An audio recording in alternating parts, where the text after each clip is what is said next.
Lunch break ముగిసిన తర్వాత class teacher ముందుగా లోపలికి వచ్చి జూహితను చూసి రేపు క్లాస్కి వచ్చిన తర్వాత డైరెక్ట్గా ప్రిన్సిపాల్ రూంకి వెళ్ళాలి అని రమని చెప్పి వెళ్ళిపోయింది. తరువాత ఎలాగో క్లాస్ పూర్తయింది. మరుసటి రోజు జూహిత పుట్టినరోజు. చెప్పినట్టు ఆమె ప్రిన్సిపాల్ రూంకి వెళ్ళింది. జూహిత స్కూల్లో 6వ తరగతి సిబిఎస్ఈ చదువుతోంది. అందుకే టీచర్లు చాలా కష్టమైన ప్రశ్నలు సిద్ధం చేసి తీసుకువచ్చారు. మొదట మ్యాథ్ టీచర్స్ క్వశ్చన్ అడిగాడు. If the radius of a circle is 7 centimeters, find its circumference. Juhita answer, circumference is equal to 2 times pi times 7 equals 2 times 3.14 times 7 equals 43.96 centimeters. Juhita rough paper లేకుండా తకుమని సమాధానం చెప్పింది. వెంటనే science teachers question అడిగింది.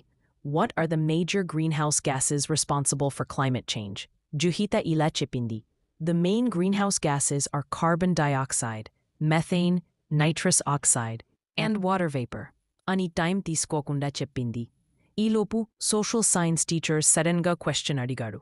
How many fundamental rights are there in the Constitution of India? Juhita 5 seconds ఆలోచించిలా చెప్పింది. There are 6 fundamental rights. Right to equality, right to freedom, right against exploitation, right to freedom of religion, cultural and educational rights, and right to constitutional remedies. అప్పుడే computer teacher వచ్చింది లోపలికి. Okay answer this question అని ఇలా అడిగింది. Name some commonly used HTML tags అని అడిగింది. అప్పుడు జూహిత చిరునవ్వుతో చెప్పింది. HTML, head, body, title, H1P. These are some of the important tags used in HTML.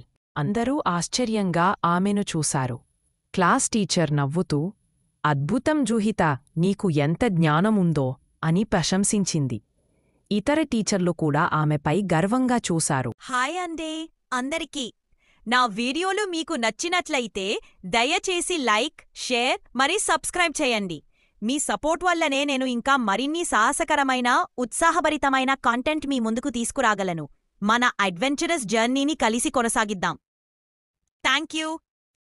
ఈ కథలు అన్నీ పరస్పరం అనుసంధానమై ఒకదానితో ఒకటి కలుస్తూ సాగుతాయి. కాబట్టి వీటిని వరుసగా చూడండి. దీనికి ముందు వీడియోస్లను కూడా తప్పక చూడండి.